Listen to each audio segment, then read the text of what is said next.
All right, join me on the Math on the Spot video. You're going to need scratch paper to follow along. If you don't have scratch paper, pause the video now and make sure you have some before you start on this, because you are expected to follow along. All right, here we go.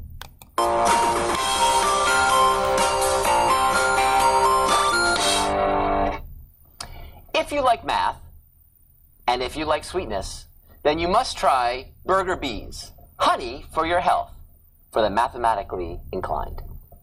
Actually, I was just practicing a commercial I have for one of my favorite math products called Burger Bees, which is a really, really neat, wonderful, healthful honey. And the cool thing about it is that it's creating quite a buzz. That's funny. Okay. Actually, but you know where bees get their honey from and so forth, and where bees in fact live are in fact honeycombs. In fact, I drew one here. Check this out. I'm very proud of this. You see, here's the bottle. By the way, can you see the bottle? Burger Bees. You see the little math equations? I don't know if you can see it or not. Okay. Anyway, enough of the commercial. So this is in fact the honeycombs, and it's really interesting because if you take one of these things, in fact, it's very interesting that you can actually make a triangle out of it by just taking the center of one of the honeycombs, and you can actually just make a triangle. Isn't that kind of neat? And in fact, you can measure you could actually measure all sorts of things. You could find, for example, the width of it, if you know some facts, and there's 6 sides, and there's a lot of things you can study here. And in fact, this actually reminds me of a math riddle that maybe we could think about together. And in fact, it's a math riddle which I will magically show you, because as beautiful as my picture is, I can actually show you the picture that involves the riddle. Check it out.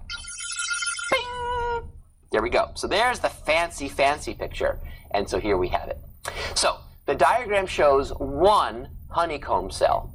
Now, the width of each honeycomb cell is 52 hundredths centimeters. And so remember, that width is that length right across that thing right there. That's what that width means. And so the first thing we're asked to do is find h, the height of the triangle, which is this height right here from that triangle that we had before. And then let's see if we could find the area of the hexagonal cell. So how would you go about doing this?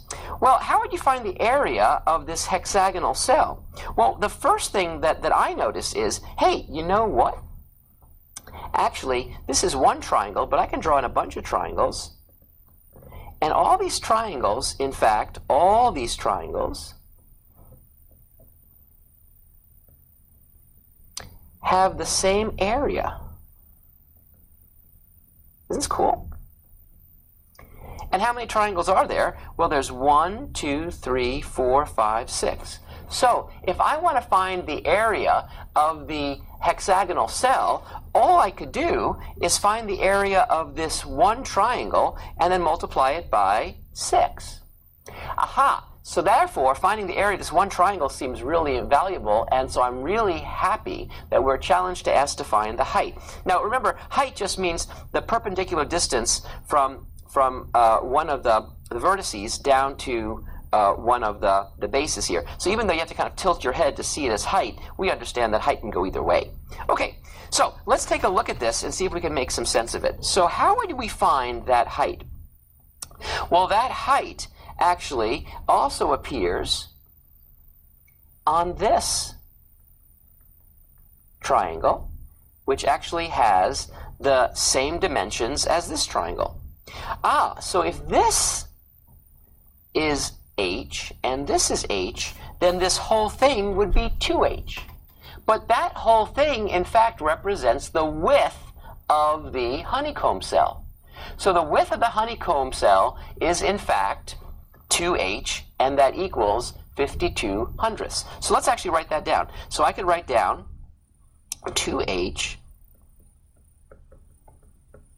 equals 52 hundredths. And the units here are centimeters. Is it maybe too busy? Do you not like this little grid here? I'll keep it on a little bit longer, and if it gets too bad, I'll just get rid of it. So now, if we want to solve for h and find that height, well, we have 2 times h. So to undo the multiplication by 2, what would we do? We would divide both sides by 2. Now, the important thing to remember here is that if we divide the left-hand side by 2, to simplify that 2, we have to divide the right-hand side by 2. And so now this simplifies, the 2's simplify, and I'm just left with h, and here I have to take half of 52 hundredths, and half of 52 hundredths is 26 hundredths, and the units are centimeters. And so we did it. We did it. And you know what? I have to admit, this is now getting a little too busy for me. So let me see if I can actually get rid of this awesome thing. Ah, look at me. Magic of math. Okay, so that gives us the height of the triangle. Well, so now, how do we find the area of the triangle? Well, it's no problem at all. We know the formula for the area. Here's the equation. Area of a triangle equals 1/2 the base, which is given by this in this case, times the height of it, which is given by this. Well, we just discovered the height, and we've already given the base. That was 3/10. And so therefore, the area is now up for grabs. We can just grab it. We can just reach out and grab it.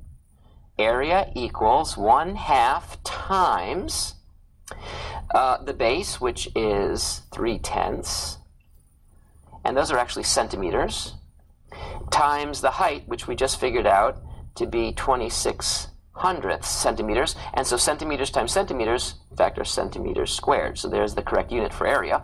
And now we just have to actually go through and actually multiply all these things together. And if you multiply these 3 numbers together, 1/2 times 3/10 times 26 hundredths, we get the answer of,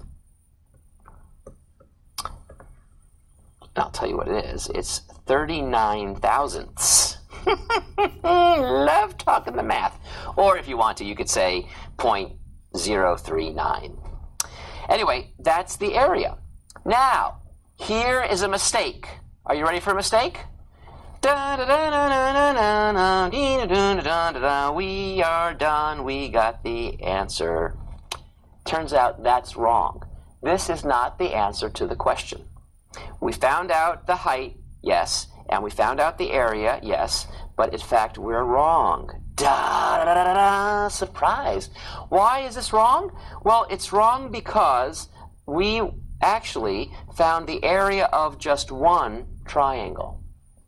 We were challenged to find the area of the entire hexagonal cell.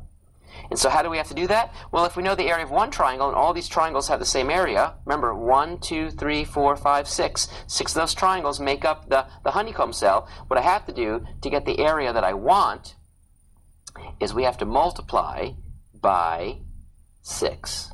And so that's the last step. We have to say that the area of the honeycomb